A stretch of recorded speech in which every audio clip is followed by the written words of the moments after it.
capítulo 1, verso 23, por favor.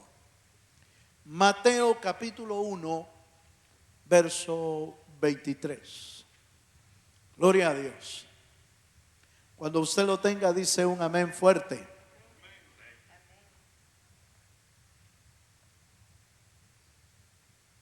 Dice así la palabra del Señor, Mateo 1:23. He aquí, una virgen concebirá y dará a luz un hijo, y llamará su nombre Emmanuel, que traducido es Dios con nosotros. ¿Cuántos dicen amén?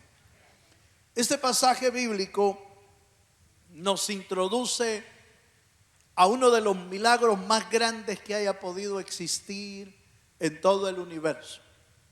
La promesa del nacimiento de nuestro Señor Jesucristo. Este pasaje es un pasaje que es tomado del libro de Isaías, capítulo 7, verso 14. Allí estaba esa promesa y Mateo la toma desde allá de Isaías para recordar que eso era lo que se iba a cumplir en el tiempo que ellos estaban viviendo. Estaba escrito: la virgen concebirá, una virgen concebirá y dará a luz un hijo, y llamará su nombre Emmanuel, que traducido quiere decir Dios con nosotros. Y quiero usar ese pasaje para introducirnos al tema de hoy, que se titula así: Dios con nosotros. Porque no solamente es este pasaje nos introduce al milagro del nacimiento de Jesucristo, sino que nos introduce también a una verdad relevante para nuestra vida. Saber que Dios está con nosotros. Eso es importante. Es tan importante, diría yo, que entre la vida y la muerte. Porque si usted sabe que Dios está con usted, entonces no va a haber problema de nada. Digo en el sentido de problema, en el sentido de que vamos a poder enfrentar cualquier tipo de prueba, de problema, de necesidad, a la par de nuestro amado Señor Jesucristo. Y si Él está con nosotros, dice la Biblia, ¿quién contra nosotros? Pero para eso es importante saber que Dios está con nosotros. La promesa del nacimiento de Jesús y la promesa de que el Señor venía al mundo para salvar al mundo, para preservar al mundo, para traer vida nueva al mundo, para traer vida en abundancia, para traer salvación, sanidad, descanso, paz, gozo, es lo que hace que el cristiano pueda mantenerse con una esperanza a pesar de las diversas necesidades que uno vive y de las diversas aflicciones que uno pasa.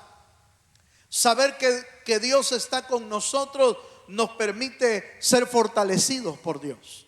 Saber que Dios está con nosotros nos permite tener esperanza.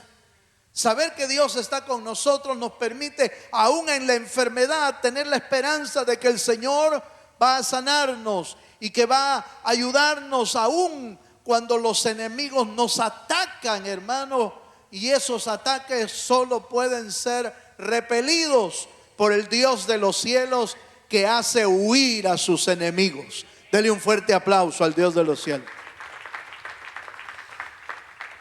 Aunque la promesa se cumplió, diríamos, aunque la promesa se cumplió en esencia, en cabalidad, en el Nuevo Testamento cuando Cristo vino, en realidad la promesa de estar con nosotros o con el pueblo de Dios venía desde el Antiguo Testamento.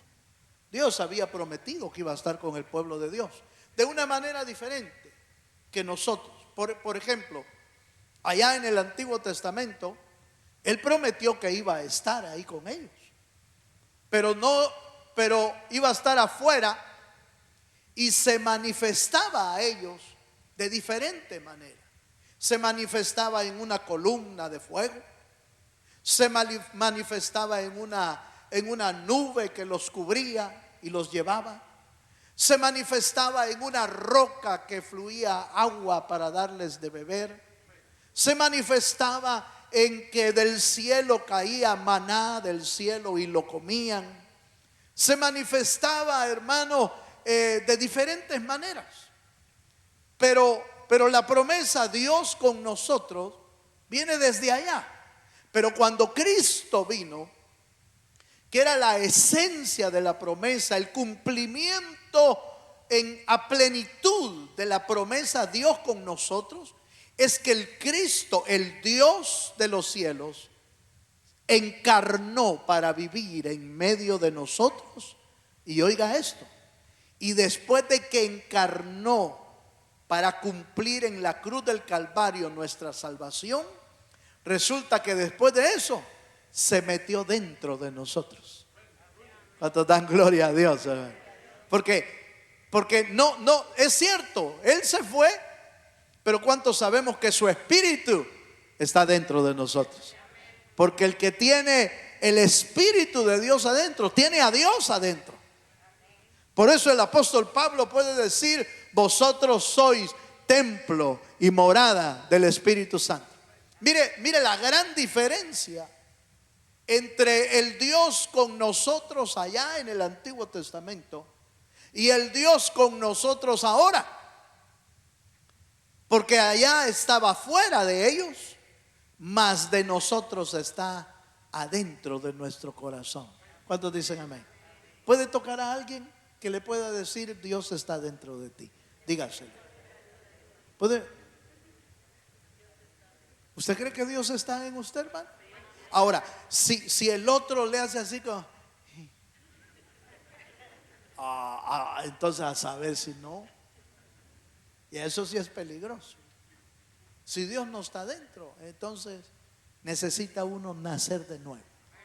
¿Cuántos dicen amén? Pero permítame usar el Antiguo Testamento para mostrarle cómo es que Dios está con nosotros. Me encantó algo que estaba leyendo de los que la historia les menciona como los padres de la iglesia primitiva. Me llamó mucho la atención, me puse a leer algo de esto.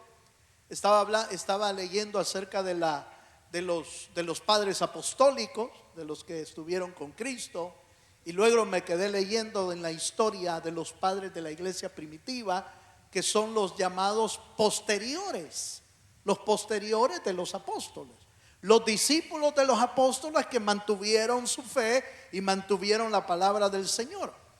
Y me apareció un personaje por ahí llamado Agustín. Algunos le llaman San Agustín, pero Agustín era uno de los padres de la iglesia primitiva, y él escribió algo que me dejó impactado. Dijo él: en el Antiguo Testamento estaba oculto el Nuevo Testamento. Fíjense. Pero en el Nuevo Testamento es la revelación del Antiguo Testamento. Y se me dejó así como: ¿cómo es eso? Lo voy a volver a repetir. Él dijo: en el Antiguo Testamento está oculto el Nuevo Testamento, pero en el Nuevo Testamento está la revelación del Antiguo Testamento. Por eso es que los dos se complementan. Por eso es que no se puede desechar ni uno ni desechar el otro, porque los dos se complementan. Son dos testamentos, pero los dos se complementan y se confirman mutuamente. Por eso los primeros apóstoles hablaban de Cristo en las Escrituras, pero se referían al Antiguo Testamento.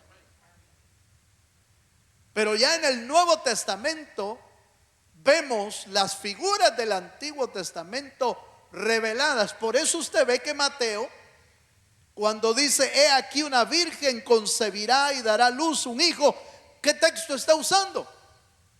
Está usando el Antiguo Testamento para hablar del cumplimiento del Nuevo Testamento. Ahora, ¿por qué estoy diciendo todo esto?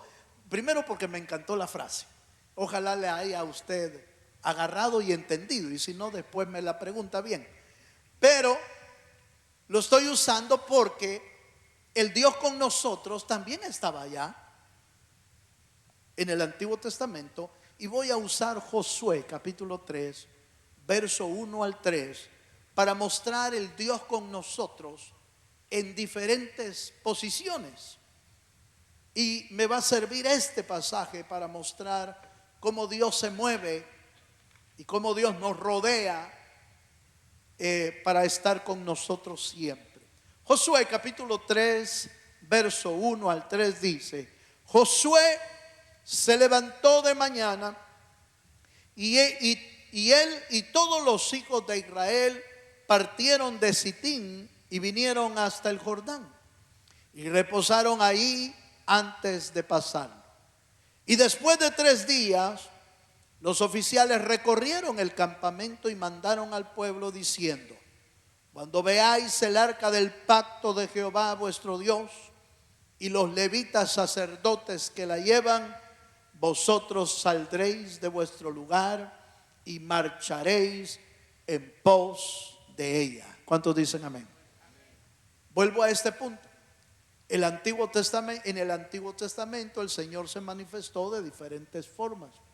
Al pueblo de Dios le fue otorgado, le fue dado el arca del pacto, que era un símbolo de la presencia de Dios. ¿Está de acuerdo conmigo?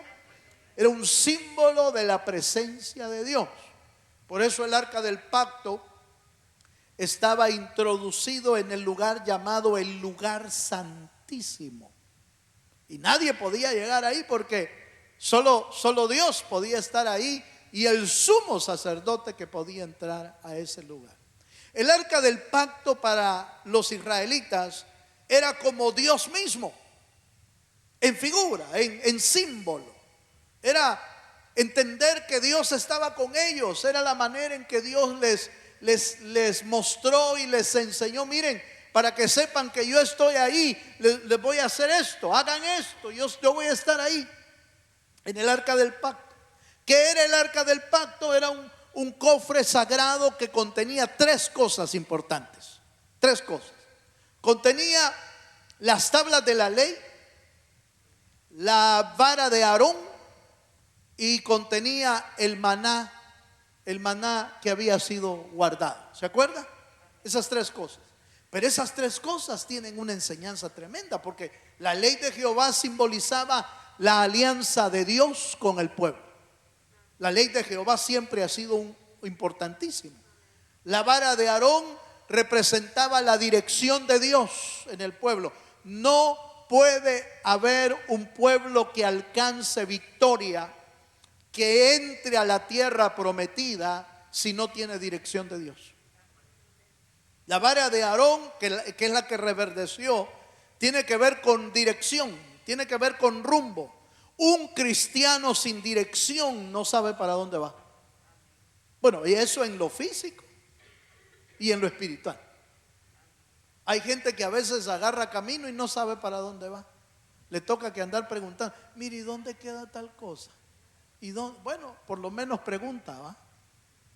Pero en lo espiritual necesitamos la dirección de Dios. Y el maná escondido, nos habla del sostenimiento de Dios. Dios siempre tiene sostenimiento para nuestra vida. Él es nuestro sustento. Él es el que suple nuestras necesidades. Él es el que nos da, hermano, todo lo que tenemos. No sé si usted, pero yo todo lo que tengo, lo tengo por la mano poderosa de Dios. Y usted y yo también. Usted también lo tiene, aunque hay gente que no lo reconoce, ¿verdad? Habrá gente que dirá: no, yo me he matado, dicen algunos.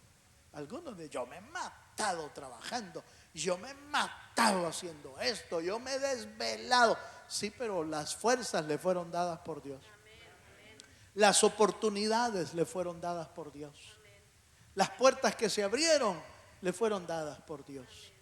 La inteligencia para hacer algún negocio le fue dada por Dios. La habilidad para desarrollar un trabajo le fue dada por Dios. Así que, ¿qué podemos decir que es nuestro? Nada. Todo lo que tenemos lo hemos recibido del Dios de los cielos. Dele un fuerte aplauso al Señor.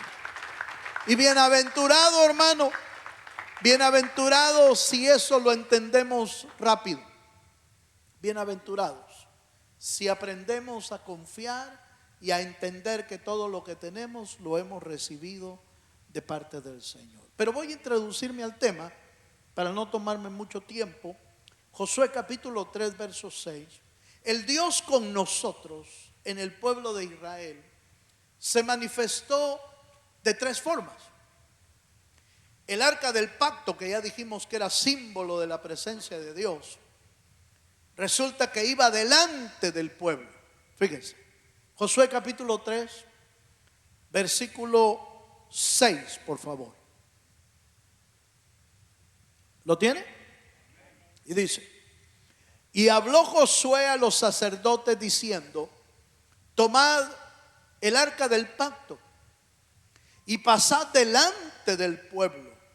Y ellos tomaron el arca del pacto y fueron delante del pueblo. Me voy a detener un momentito aquí para recordarle algo de esta escena.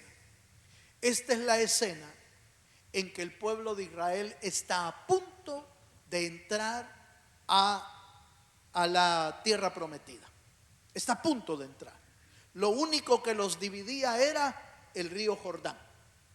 Pero al otro lado del río Jordán era la tierra prometida.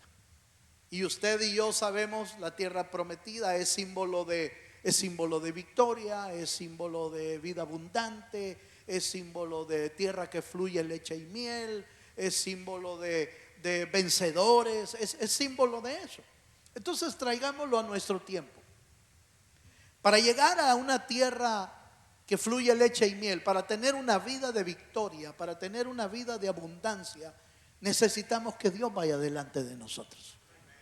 Que el arca del pacto vaya delante de nosotros. Allá se manifestó el Dios con nosotros, se manifestó yendo en el arca del pacto, yendo hacia adelante. Y que Dios vaya adelante tiene que ver, hermano, con guianza y con el que abre caminos donde no hay caminos. ¿Cuántos dan gloria a Dios? ¿Sabe cómo se manifiesta Dios en nuestra vida? Hermano, es guiándonos hacia toda verdad y a toda justicia. Guiándonos en la batalla para ganar las batallas, hermano, de nuestra vida.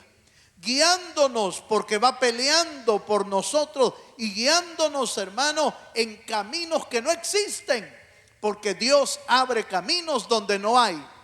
Dele un fuerte aplauso al Dios de los cielos. Entonces note, de la misma manera que el Dios con nosotros va hoy en nuestra vida, era la misma manera que iba con el pueblo de Dios allá en Israel. Dios iba delante del pueblo de Israel. Déjeme hacerle una pregunta: ¿Dios va delante de usted? ¿Por qué? Porque Dios está con nosotros. Entonces note, están a punto de entrar a la tierra prometida y la orden es: dejen que el arca del pacto vaya adelante. Vaya adelante. Alguno, hermano, vaya que Josué ya llevaba a un pueblo que era entendido y era obediente, ¿verdad? Pero si yo me sospecho, déjeme pensar, pensar no es pecado, aleluya. Déjeme pensar que si en esta escena hubiera estado el pueblo que llevaba a Moisés, yo me sospecho que aquellos hubieran dicho: ay, ¿por qué ellos tienen que ir adelante? Como esos se quejaban por todo, ¿va? El pueblo que iba con Moisés, esos se quejaban por todo. ¿Y por qué esto? ¿Y para qué nos sacaste? Aquí no hay comida, aquí no hay agua, aquí esto. ¿Y por qué solo Moisés es el que tiene que predicar? ¿Y por qué acaso solo Moisés es el Peli? Aquí pues Peli dicen en El Salvador, como que era el mejor, como que era el súper, ¿verdad? ¿Acaso solo Moisés? ¿Acaso solo Dios puede hablar por Moisés? Pues se quejaban de todo.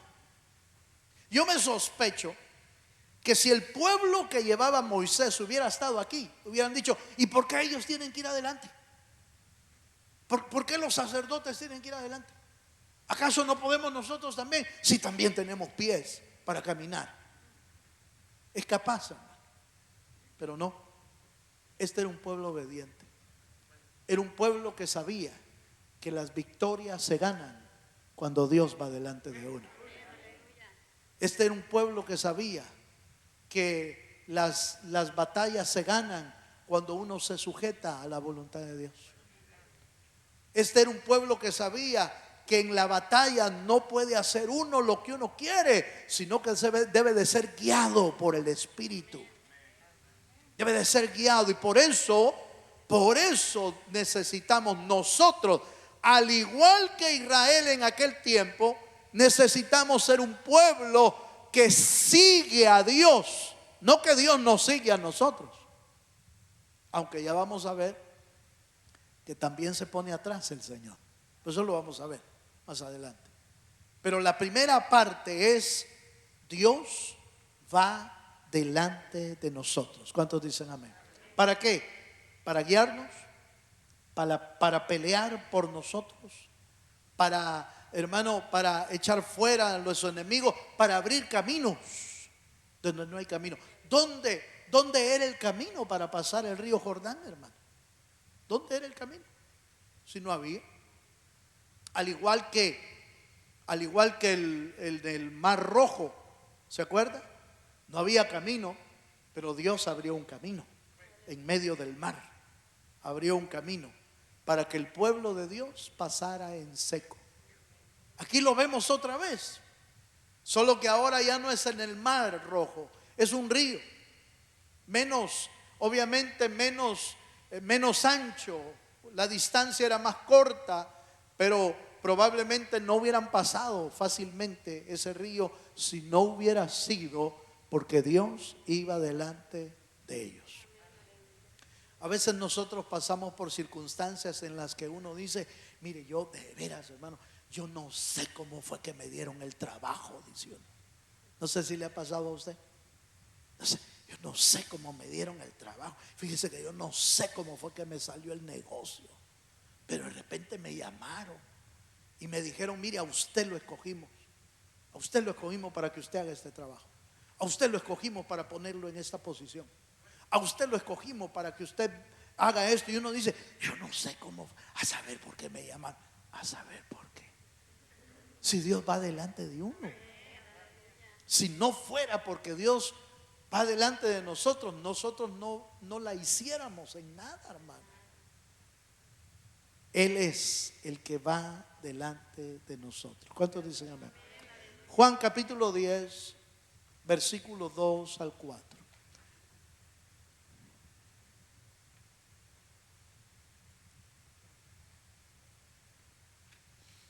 Juan capítulo 10, versículo 2 al 4. Dice así: mas el que entra por la puerta, el pastor de las ovejas es. A este abre el portero, y las ovejas oyen su voz, y a sus ovejas llama por nombre y las saca. Y cuando ha sacado fuera todas las propias, como dice, hermano, va delante de ellas, y las ovejas le siguen porque conocen, ¿qué dice, hermano? Su voz. Mire, aquí vamos a otra figura. Allá era el arca del pacto que iba adelante del pueblo. Aquí vemos al pastor de pastores. El pastor las llama por nombre y las ovejas los siguen.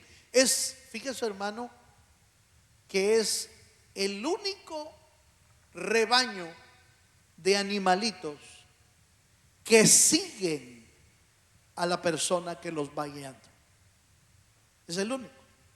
Todos los demás hay que arrearlos, aleluya. A todos los demás. Para guiarlos hay que arrearlos. Las vacas, los bueyes, los caballos, los ¿qué? ¿Qué otro, hermano? Ayúdeme usted. Los chuchos, aleluya. No sé, ese no será rebaño, pero bueno. Es el único. La oveja es el único que sigue al pastor cuando lo oye hablar, cuando lo oye llamarlas. Entonces lo siguen. Qué importante es, hermano, ser oveja de Dios. Aleluya.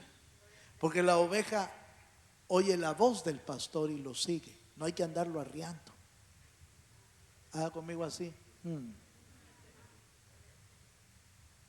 Porque lo que Dios quiere es que aprendamos a depender de Él, que va delante. Y va delante de Él, va delante del rebaño guiándolos, pero también va delante de ellos porque va viendo el camino. El camino está lleno de peligros. El camino está lleno de ladrones. El camino está lleno de asesinos espirituales, vaya. Por eso es que el pastor va adelante. ¿Por qué?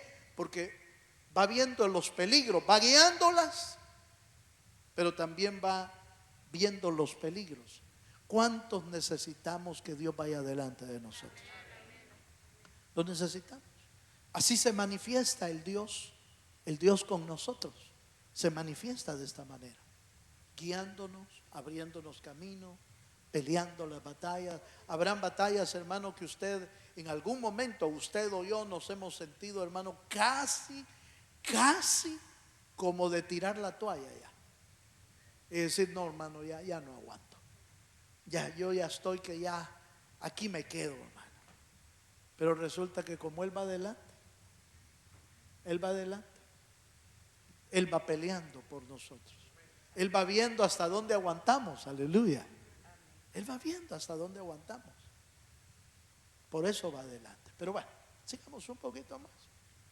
En el camino de Josué, si volvemos a Josué capítulo 3, en el verso 17, en la travesía del desierto a la tierra prometida, resulta que el arca también se puso en medio.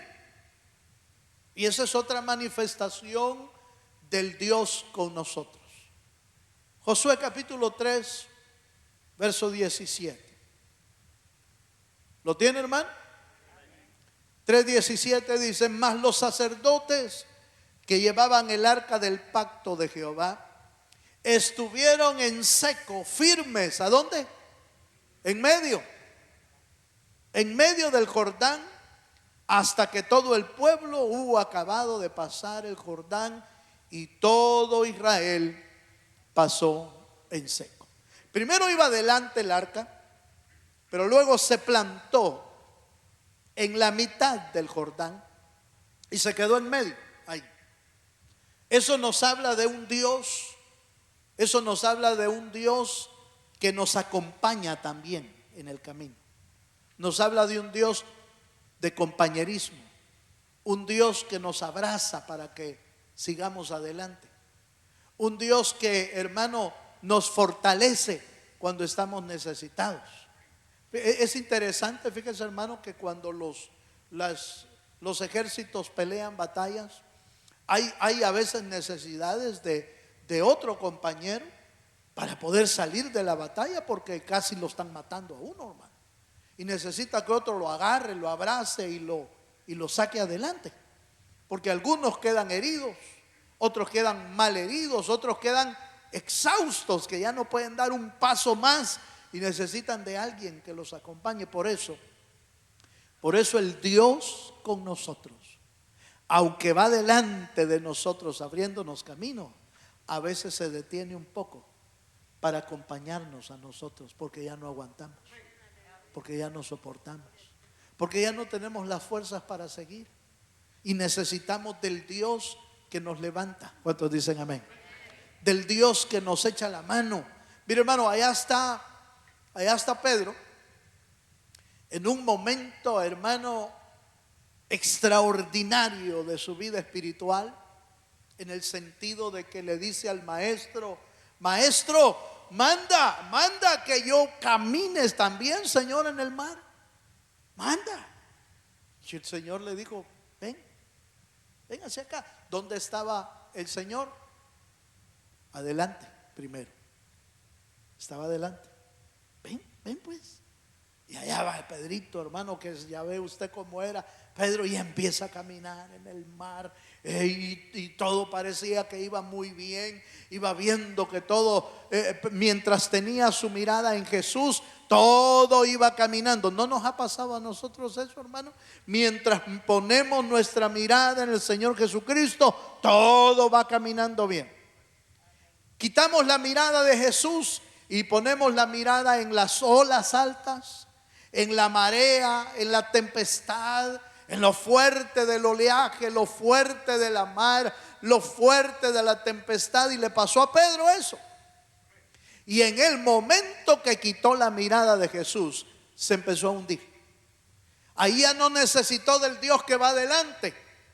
Ahí necesitó del Dios que se detiene para poder auxiliar nuestra vida y sacarnos del, hermano, del fondo de la mar.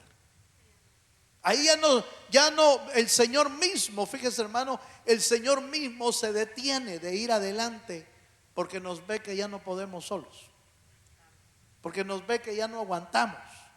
Y entonces el Señor se detiene y se viene a poner en medio, a la par nuestra, para poder fortalecer nuestra vida y sacarnos adelante. ¿Cuántos dicen amén?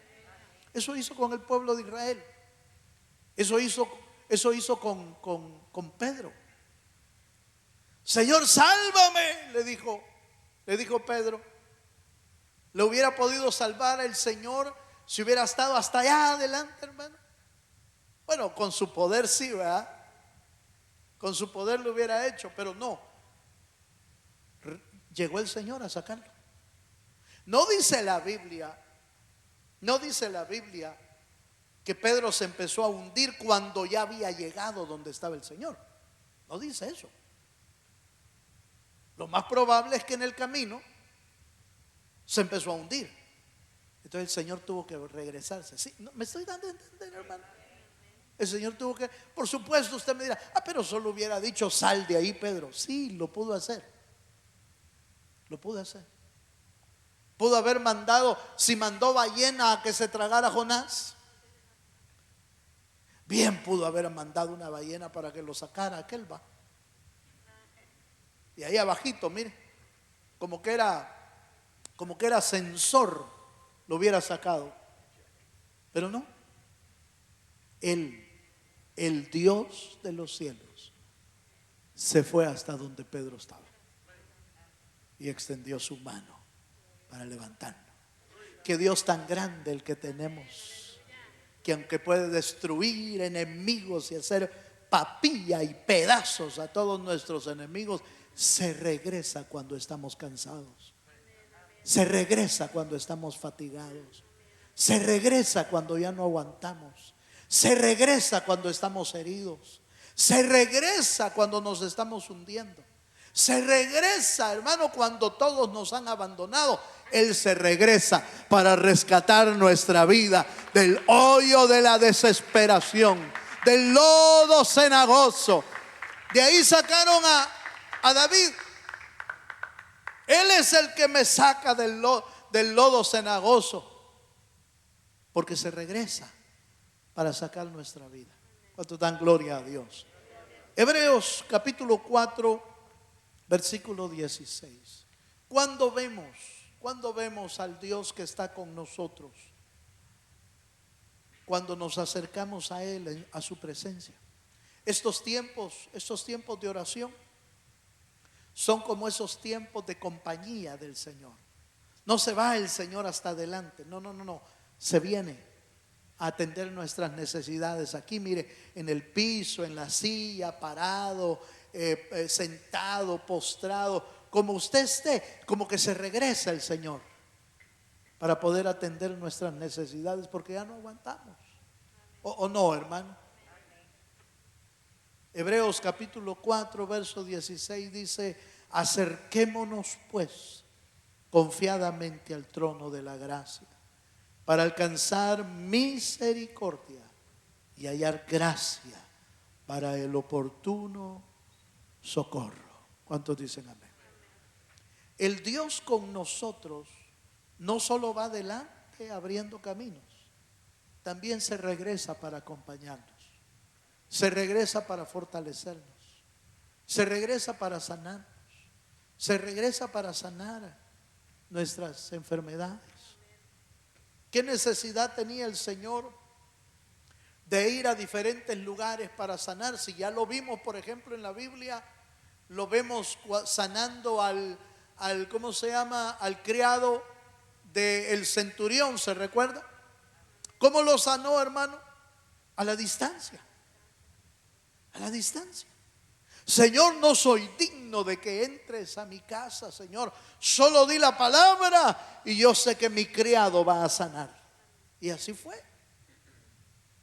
El Señor le dijo al centurión: grande es tu fe, le dijo. En todo Israel no he visto tanta fe como la que tiene. Y dio la palabra el Señor y allá fue sano. Cuando el centurión regresó, le dijeron, yo me imagino al criado esperándolo, hermano, y le dijeron: ya está sano, vieras que ya comió, y como enfermo que come no muere, aleluya. Ya comió, ya está listo. Y preguntó el centurión: ¿a qué hora sanó? ¿A qué hora se levantó? A tal hora, Señor, a tal hora.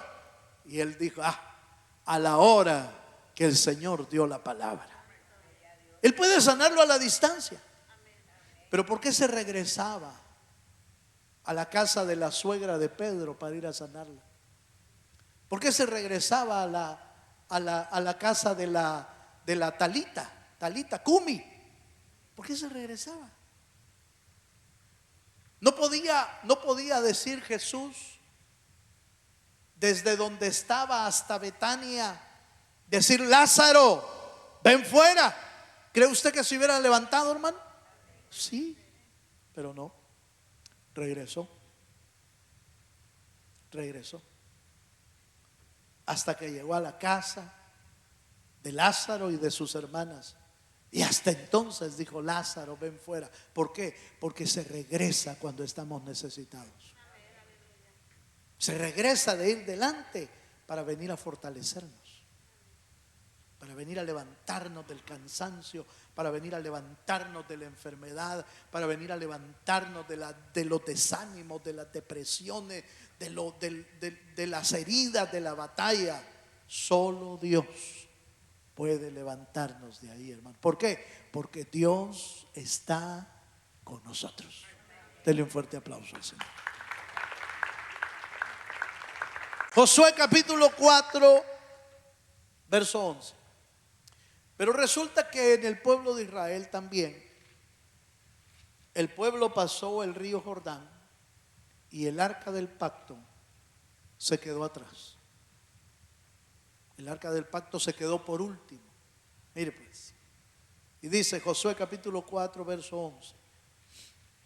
¿Lo tiene? Y cuando todo el pueblo acabó de pasar, también pasó el arca de Jehová. Aquí se quedó atrás el arca del pacto. También pasó el arca de Jehová. ¿Cuándo? Cuando todo el pueblo acababa de pasar, también pasó el arca de Jehová y los sacerdotes en presencia del pueblo. Quiere decir que el arca del pacto se quedó al final, se quedó hasta atrás. El Dios con nosotros a veces permite, fíjese qué tremendo esto, hermano. A veces permite Dios que nosotros vayamos adelante, pero es Él el que lo permite. No somos nosotros los que tomamos la decisión, es Él el que lo permite. Una cosa es que nosotros agarremos camino, ¿verdad? Y otra cosa es que Dios diga: pasa, yo me quedo atrás. Y quedarse Dios atrás nos habla de cuidarnos Dios la retaguardia, de cuidarnos las espaldas. ¿Sabía usted que Dios cuida nuestras espaldas? Si no lo sabía, se lo voy a mostrar en la Biblia. En el libro de los Salmos, vamos a ver, perdón, Isaías capítulo 58, verso 8. Mire lo que dice ahí.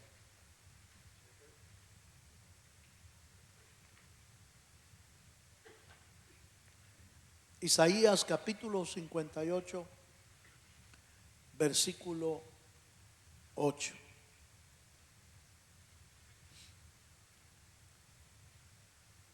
¿Lo tiene?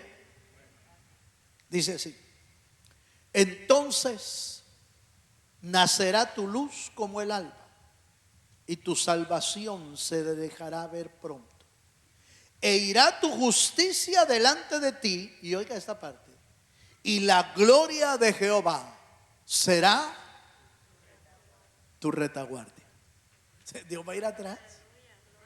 Dios puede ir adelante, puede ir con nosotros, pero también se va atrás para guardarnos la retaguardia. Y eso nos habla de dos cosas importantes: cuidarnos las espaldas de cualquier ataque del enemigo, pero también nos habla de impulsarnos para no quedarnos atrás nunca. El diablo es el que le gusta que nosotros nos quedemos atrás. De hecho, es interesante que algunos animales como leones, las leonas, las hienas y otro tipo de animal que tiene que cazar su presa, siempre vigilan a los que se quedan atrás. Es interesante eso, porque eso es una estrategia de ataque. No sé si usted lo ve así, pero una estrategia de ataque, cuando los animales van ya sea en rebaño o en manada, una estrategia de ataque es atacar a los que van atrás, porque los que van atrás o son indefensos, o están débiles, o están enfermos.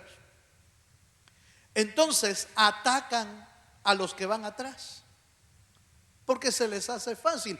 Porque en manada es más difícil cazar a uno, porque la manada se defiende y se defiende en grupo. Entonces, si es uno el que está atacando o dos el que está atacando delante de una manada, pues va a perder. Pero si solo ataca a uno, al débil, al bebé, a los que están débiles, entonces es más fácil atacarlo. ¿Cuántos me están entendiendo? Por eso es que el diablo ataca a los cristianos resentidos, aleluya, porque se vuelven vulnerables. Los cristianos que se quedan solos, que ya no quieren la compañía de nadie, que ya no quieren la compañía de los creyentes, de los hermanos, de la iglesia. ¿Y para qué voy a ir a congregarme si aquí yo solo lo voy a buscar? Esa es presa del diablo, porque se va a quedar solo. ¿Me estoy dando a entender? Vaya que el Señor en su grande misericordia defiende nuestra espalda, nuestra retaguardia. Pero por supuesto, déjeme tratar de interpretar bien esto. Dios es guardador de retaguardia de la gente obediente, no de gente desobediente, hermano. No de gente que dice, no, yo ¿por qué voy a andar ahí? ¿Y yo por qué voy a andar buscando a Dios? ¿Y yo por qué? No. El día que uno del pueblo de Dios diga, por ejemplo, no, ¿y yo por qué voy a estar bajo esta nube? Se va a chicharrar afuera. Hablando del pueblo de Israel, ¿verdad? Usted se imagina uno del pueblo diciendo, a mí me gusta el sol, me gusta broncearme. Achicharrado iba a quedar afuera. Porque la sombra, la nube de Dios era para guardarles la vida. ¿Yo para qué voy a andar detrás de esta columna de fuego? ¿Y para qué? Era para guardarlos del frío, y era para guiarlos en el camino. Que si de repente uno decía, no, yo no voy a seguir eso, por eso se morían muchos. Así le sucede al creyente cuando se sale de la nube de Dios y cuando se sale de seguir la columna de fuego de Dios, queda indefenso ante los ataques de nuestro adversario. Pero Jehová es el que guarda nuestras espaldas cuando estamos bajo la nube del Dios de los cielos. Y además nos impulsa a que no nos quedemos atrás. Sigue adelante, levántate, dale. ¿Qué estás haciendo? Mire hermano, mire cómo es esto de tremendo. Como el profeta Elías lo tuvo Dios que esperar, hermano. Pues ya se había relegado Elías. Aquí estaba metido en la cueva y yo me muero, aquí me muero, que me maten. Hay cristianos que así dicen, hermano. ¿Para qué quiero la vida? Y el Señor se regresa hasta atrás a decirle: Elías, ¿qué haces aquí, Elías? ¿Qué estás haciendo aquí? Si vos sos de los que deben de ir adelante, ¿qué estás haciendo aquí? Levántate, levántate y come, porque el largo camino te resta. ¿Qué es lo que está haciendo ahí? Animándolo, empujándolo a que no se quede. ¿Lo ha tenido que empujar a usted Dios alguna vez? ¿Verdad que sí? A todos nos ha tenido que decir en alguna ocasión: levántate, hombre, levántate. No, yo ya no sigo, dice la gente. Ya no voy, ya hasta aquí me quedo, ya no. Levántate, hombre, levántate y come, porque el largo camino te resta. Que Dios vaya atrás entonces tiene que ver con guardarnos las espaldas e impulsarnos a que no nos quedemos atrás. Yo termino. Voy a leer 2 de Corintios, capítulo 3, verso 9 al 11. Mire este texto que voy a leer, espero que me lo logre captar la idea del por qué usé este versículo para conclusión. 2 de Corintios 3, 9 al 11. Dice así. ¿Lo tiene? Porque si el ministerio de la condenación fue con gloria, mucho más abundará en gloria el ministerio de la justificación. Porque aún lo que fue glorioso no es glorioso en este respecto, en comparación con la gloria más eminente. Porque si lo que perece tuvo gloria, mucho más glorioso será lo que permanece. Pues hermano, ¿y qué tiene que ver con el tema? Se lo explico. Este pasaje está hablando de la ley del Antiguo Testamento y del Nuevo Testamento. Y lo que está diciendo Pablo es: el Antiguo Testamento, sus leyes, sus manifestaciones, su palabra, todo eso fue glorioso. Todo aquello tenía gloria, pero es una gloria que perece. Pero la nueva gloria que está en el Nuevo Testamento, en el nuevo pacto, que este es lo verdadero, aquello solo era la figura, pero el Nuevo Testamento es lo nuevo, lo real, donde se cumple todas las promesas de Dios. En otras palabras, si se lo puedo explicar así, si el pacto, ¿cómo se llama? El arca del pacto era glorioso. ¿Cuántos creen que era glorioso? El arca del pacto era glorioso, hermano. Tenía gloria. La chequina de Dios caía ahí. Y el pueblo de Dios vio la gloria de Dios en el arca del pacto. Pero eso solo era figura. ¿Qué es lo nuevo? Cristo es el verdadero arca del pacto, porque en él habita la plenitud de Dios. En Cristo está la plenitud de Dios. Si el arca del pacto era glorioso, cuánto más glorioso es el pacto eterno que es Cristo. Si aquello que vimos tenía gloria, cuánto más glorioso es tener a Cristo, el arca del pacto, adentro de nosotros. ¿Sí me estoy dando a entender? Es más glorioso. El problema es que muchos creyentes no lo saben, no lo entienden y no lo viven. Por eso es que lee la Biblia y uno dice: ay, hermano, ¿cuándo Dios en mí? Si ya está dentro, si ya nos salvó. Él es el que va delante de nosotros. Si usted y yo hemos logrado algo en la vida, lo ha logrado Dios en nosotros. Si usted y yo no hemos afianzado algún éxito, hemos alcanzado alguna victoria, hemos tenido alguna bendición, es Cristo en nosotros la esperanza de gloria. Cuando usted y yo nos hemos desanimado y ya no podemos más y sentimos que estamos débiles, el Señor se quedó atrás, se quedó en medio para podernos levantar y para poder continuar. Y por eso uno de repente dice: mire hermano, la verdad, yo no sé cómo fue que salí adelante usted. Si yo pensé que ya me iba a morir, si yo pensé que era esta la última carrera que pegaba, yo de veras no sé, de veras que no sé cómo crucé este río, no sé cómo atravesé este huracán en mi vida. Es que el Señor se detuvo para fortalecer tu vida. El Señor se tuvo que ir hasta atrás.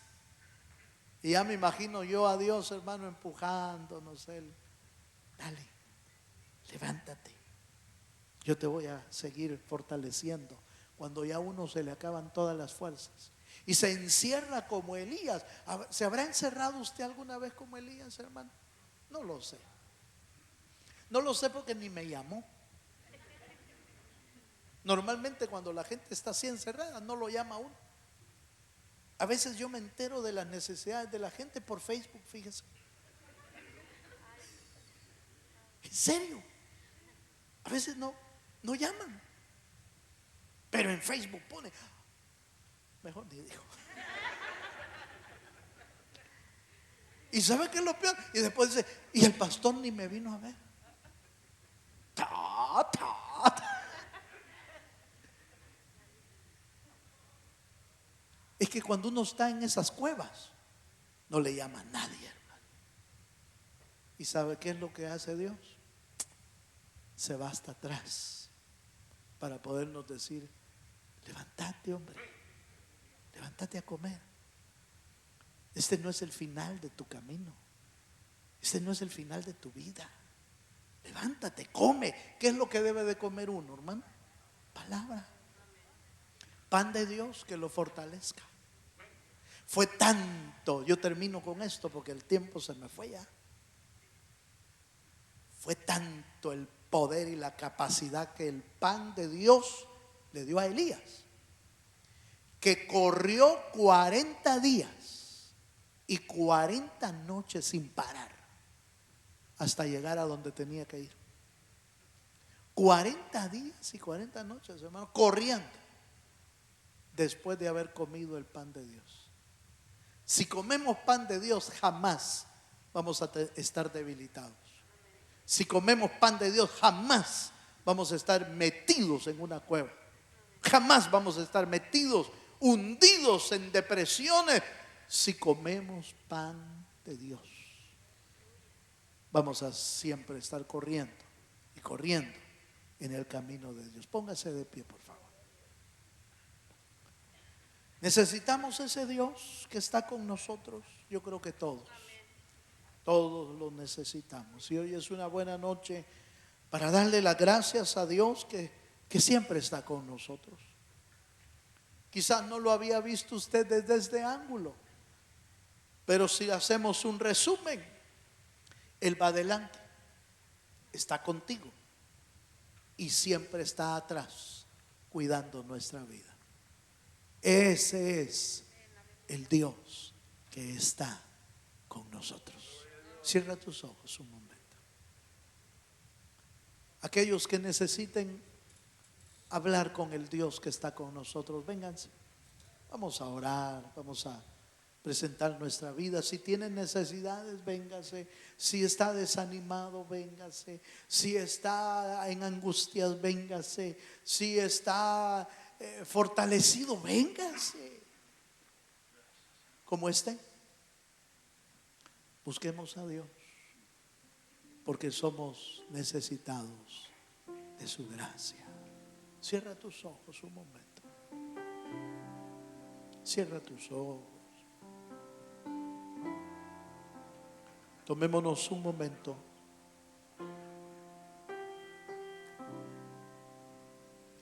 Ya sea para darle gracias a Dios que está con nosotros, o para entender y asimilar cómo es que Dios se mueve en medio nuestro. Si necesitas que Dios abra un camino, dile: Señor, ve delante de mí. Si necesitas que Dios te guíe en la vida, dile: Señor, ve delante de mí. Guíame. Guíame en las decisiones que debo de tomar. Guíame, Señor, en los negocios que tengo que hacer. Guíame, Señor, para guiar a mis hijos. Señor, guíame tú. Abre caminos donde no hay, Señor, ábrelos. Tú puedes hacerlo. Para ti no hay nada imposible. El Dios de imposibles es el Dios que está con nosotros. Él lo prometió. Y será su nombre Emmanuel, Dios con nosotros. Él está ahí, en tu corazón y en mi corazón.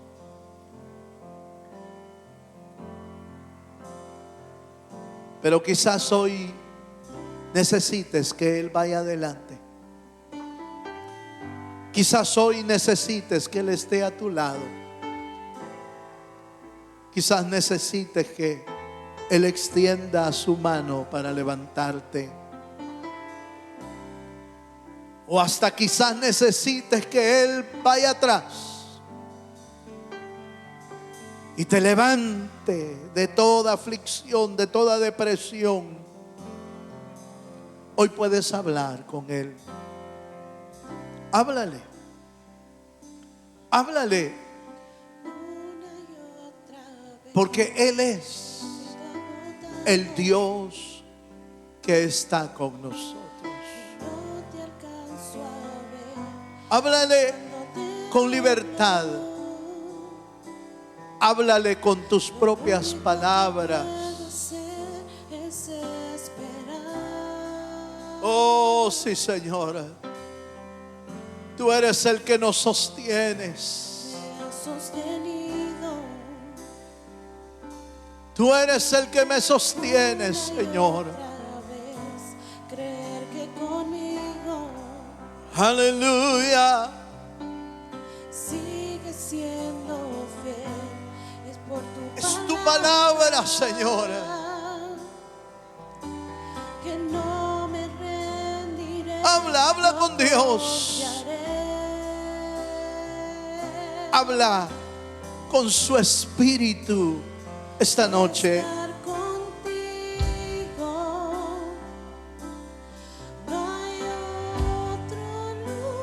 Aprovecha el momento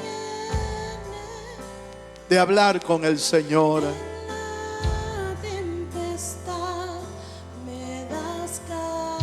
Oh, sí. Tu fidelidad. Oh, sí, Señor. Padre, oramos esta noche por tu pueblo, para que cada uno se pueda encontrar contigo. Encuéntrate con Él esta noche, hermano. Su presencia está aquí. Yo puedo sentir su gracia derramándose. Puedo sentir su misericordia moviéndose esta noche. haciéndote sentir que Él está en este lugar. una y otra vez. Abre tu corazón, abre tus labios y háblale Sigue siendo según la necesidad de tu corazón. Que no me rendiré, yo confiaré. Así es, Señor. Oh sí, Señor. Estar contigo, no hay Otro lugar que me llene en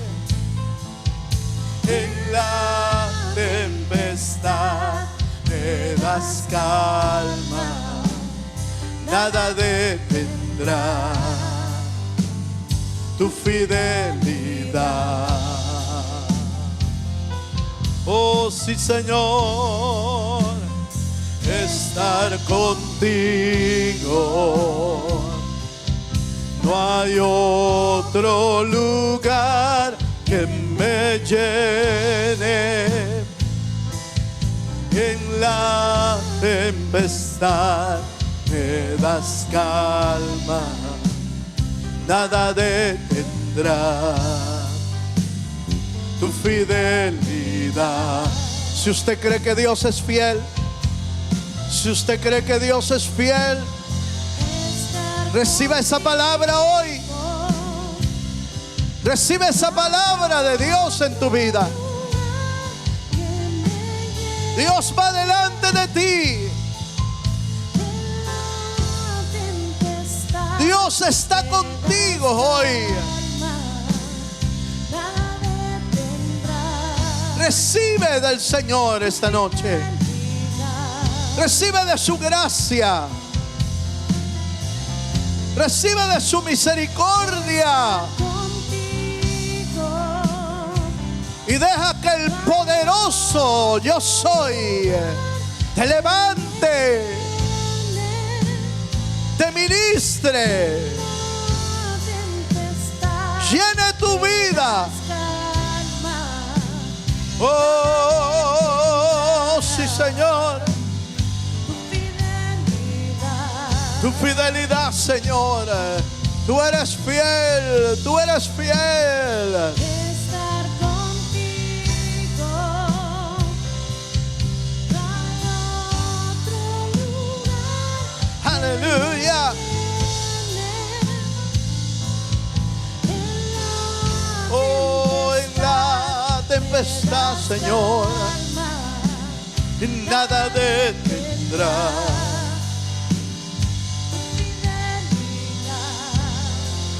Sí, Padre, así oramos, para que tu pueblo pueda recibir, Señor, de esa gracia divina, pueda tener la fe de que Dios está con nosotros en todo momento, Señor.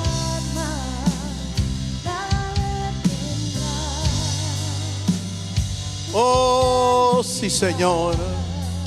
Padre, gracias. Nos unimos también esta noche para levantar nuestra oración por aquellos que enviaron sus peticiones, Señor, y están necesitados como nosotros, pero que hoy nos das el privilegio de poder interceder y orar por las diferentes necesidades de tu pueblo. Oramos por aquellos que están enfermos y que te pedimos que tú puedas restablecer la salud en sus almas, en sus cuerpos, porque tú eres el médico divino, Señor. Oramos por la sanidad de Rosa Sánchez, de Mayra Sánchez, por Cristian Herrarte, Silvia Pineda, por Orlando Alvarado, Armando Meléndez. Señor, extiende tu mano de poder y de sanidad sobre sus vidas. Como lo hiciste con el criado del centurión, envía una palabra, Señor, sobre la vida de Noli Lobo, Elda Lobo, por Maybelline Cortés, por Vanessa Claro, Mayra Martínez, Hugo Mejía y Sara Orne. Señor, por favor, extiende tu mano de poder, extiende tu mano de sanidad. Señor, por tus llagas hemos sido nosotros sanados, y tú puedes sanar toda enfermedad en sus cuerpos y en sus almas, Señor. Oramos por la salvación y la restauración de Felipe Jiménez, por Eduardo Espinal. Señor, envía un milagro en su vida. Por Rosa Sánchez, por Juan Granados, por Elmer Márquez, por Sandy Cante. Señor, Señor, para ti no hay nada imposible. Rescátalos, sálvalos, restáuralos, Señor, en el nombre de Jesús. Señor, restaura sus almas, restaura sus mentes, y que puedan buscarte como el Dios que salva, que liberta, en el nombre de Jesús. Oramos por los casos legales de Jocelyn Aguilar, de Leonel Canales, de Antonia Domínguez. Tú eres nuestro juez, Señor. Te rogamos por esos casos legales, por esos trámites migratorios, por esos casos en cortes. Señor, por favor, extiende tu mano de poder y de sanidad y de milagros en las cortes, Señor, porque tú eres un Dios grande y maravilloso. Señor, sorprende nuestra vida como siempre lo has hecho, haciendo milagros en esas cortes legales, Señor. Oramos por la familia Sandoval, por el matrimonio Rivera. Señor, tú conoces las necesidades. Alcánzalos con salvación, alcánzalos con restauración en las familias. Por favor, Señor, te lo rogamos. Padre, visita, Señor, las economías, los trabajos, los negocios de tu pueblo, Señor, como la vida de Andrea y Diego Rodríguez. Señor, sé tú. Tú eres nuestro sustento. En el arca del pacto había maná, Señor, porque tú eres el que sostiene nuestra vida. Tú eres nuestro proveedor, y nosotros lo confesamos y lo declaramos. Tú eres el que sostiene nuestra vida y provees para nuestras casas, Señor. Visita los hogares, visita las familias.